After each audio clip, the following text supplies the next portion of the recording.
একটা floor plan. এইখানে 4টা বেডরুম আছে, একটা ডাইনিং রুম আছে, একটা কিচেন আছে, 2টা টয়লেট আছে এবং একটা সিঁড়িঘর আছে। তো এটা এমনি 37 ফিট, এমনি 33 ফিট, তাহলে 1221 ফিট স্কোয়ার হয়। তো আমরা আগে দেখবো এই 1200 স্কোয়ার ফিটে কত টাকা খরচ আসে কয়তলা করলে। এরপর আমরা সিঁড়িটা কীভাবে মিলাতে হবো, রুমগুলোর সাইজ কত আমরা সম্পূর্ণ দেখবো, ঠিক আছে। তো যদি আমরা দেখি,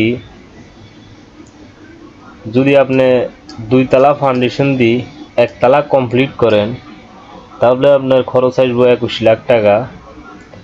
আর যদি 2 তলা ফাউন্ডেশন দিয়ে 2 তলায় কমপ্লিট করেন তাহলে টাকা আসবে 37 লাখ টাকা।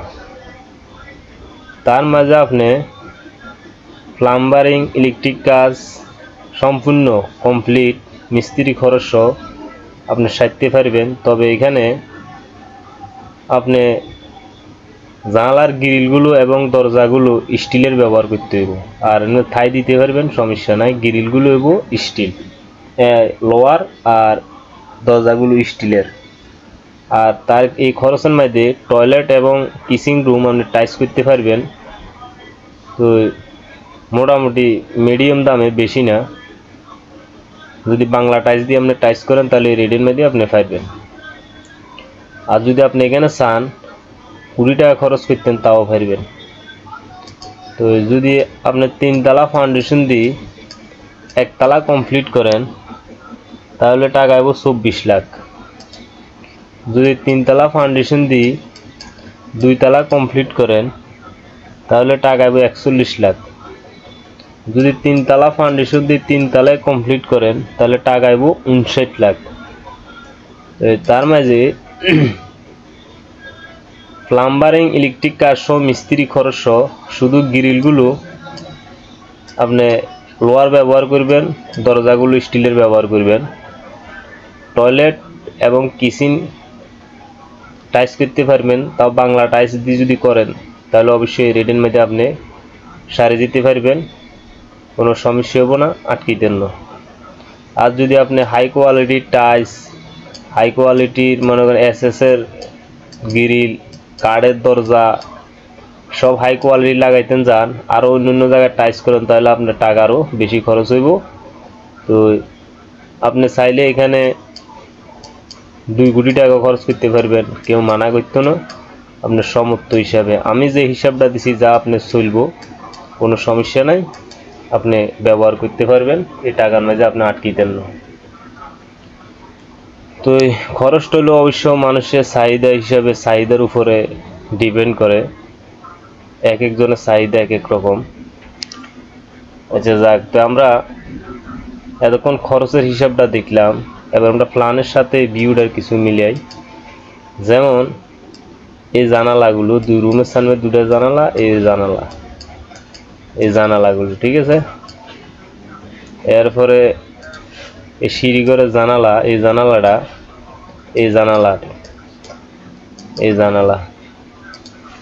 এরপরে আপনার মেন গেট, সিঁড়ির নিচ দিয়ে ঘরে ঢুকতে হবো, এই গেট মেন গেট। আর এটা হলো প্যারাফিট ওয়াল বা রেলিং যাই বলেন, আর এলো সিঁড়িঘর, ঠিক আছে, এই সিঁড়িঘরটা।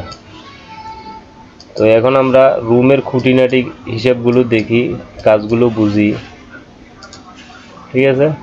আমরা এতক্ষণ খরচটার হিসাবটা দেখলাম, এখন আমরা এখানে দেখি 37 ফিট, 33 ফিট, 1221 ফিট স্কোয়ারে এই রুমটা, বেডরুমটা, এখানে 4টা বেডরুম, একটা ডাইনিং, একটা কিচেন, 2টা টয়লেট এবং সিঁড়িঘর। তো এই বেডরুমটা 13 ফিট 6 ইঞ্চি প্লাস 11 ফিট 7 ইঞ্চি। এই বেডরুমটা 13 ফিট 6 ইঞ্চি প্লাস 11 ফিট 7 ইঞ্চি। এই বেডরুমটা 13 ফিট 7 ইঞ্চি প্লাস 14 ফিট 6 ইঞ্চি। আর এই বেডরুমটা 13 ফিট 7 ইঞ্চি প্লাস 14 ফিট 6 ইঞ্চি। তো আর এই ডাইনিং রুমটা আছে 12 ফিট প্লাস 11 ফিট, আর কিচেনটা আছে 12 ফিট প্লাস 6 ফিট। এখানে একটা অ্যাটাচ টয়লেট আছে 4 ফিট প্লাস 7 ফিট, আর ওপেন টয়লেটটা আছে 4 ফিট প্লাস 7 ফিট। আর এই যে সিঁড়িঘরটা দেখতে আছেন, এটা এভাবে সেন্টার টু সেন্টার 14 ফিট, এভাবে সেন্টার টু সেন্টার 7 ফিট। এখন ভিতরে ক্লিয়ার আছে 6 ফিট, প্রতিটা ওয়াইড স্ল্যাব পাবেন 3 ফিট বা 3 ফিট 1 ইঞ্চি। তো এখান থেকে 12টা ধাপ দিয়ে সিঁড়িটা মিলাবেন, প্রতিটা ধাপের হাইট 6 ইঞ্চি প্লাস 10 ইঞ্চি। এখানে সিঁড়ির ল্যান্ডিংটা ডালাই দিবেন পিলারের 6 ফিটে মেতে যায়, আর নিচ দিকে বরাবর 1 ফিট ডাউন করে দিবেন গেট বরাবর, তাহলে অবশ্য 7 ফিট গেট হয়ে যাব, সিঁড়িটা সুন্দর মিলিয়ে যাব। নিচের ল্যান্ডিংটা 3 ফিট 6 ইঞ্চি ক্লিয়ার রাখি, বাকি উপরের ল্যান্ডিংটা প্রায় 4 ফিট থাকবো। আপনি গাঁথনি করার পরও 4 ফিট রাখবেন বা 3.5 ফিট রাখলেও চলব। অবশ্য সিঁড়িটা কীভাবে মিলাবেন সিঁড়িটা আমি দেখাই দিলাম, ঠিক আপনারা এভাবে মিলাবেন, মিলিয়ে যাব।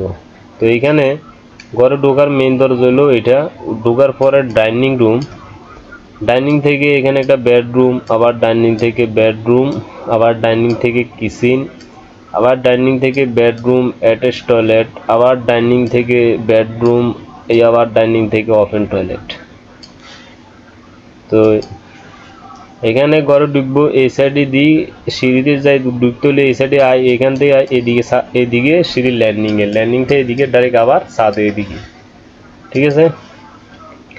তো এখানে কলম দেওয়া হয়েছে 1 2 3 4 5 6 7 8 9 10 11 12, 12টা কলমের উপরে এই প্ল্যানটা হয়েছে।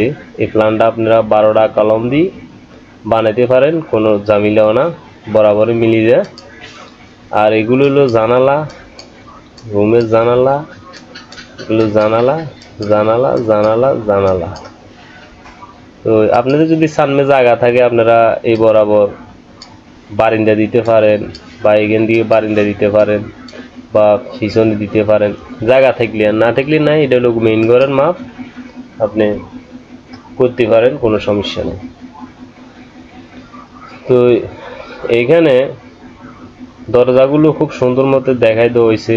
যদি আপনারা এই মাপটা বরাবর রাখেন, আর আমি ফিলার দিই, ফিলারের কোন সাইডে গাঁথনিটা দিছি, যদি এই বরাবর আপনারাও করেন, তাহলে অবশ্যই এখানে যে মাপটা আছে ভিতরে ক্লিয়ার মাপটা আপনারা বরাবরে পাইবেন, একটু বেশ কমিত নয়। যদি বড় করেন বড় হইব, ছোট করলে ছোট হইব, আর বড় করলে বড় হয়ে যাবে, আর ছোট করলেও ছোট হইব, ঠিক আছে। তো এই ধরনের ফ্রি ফ্লোর প্ল্যান যদি সবসময় দেখতে চান, তাহলে অবশ্যই আমার চ্যানেলটা সাবস্ক্রাইব করে রাখবেন, ভিডিওগুলো বেশি বেশি করে শেয়ার করে দিবেন, ভিডিও দেখার সময় একটা লাইক দিবেন।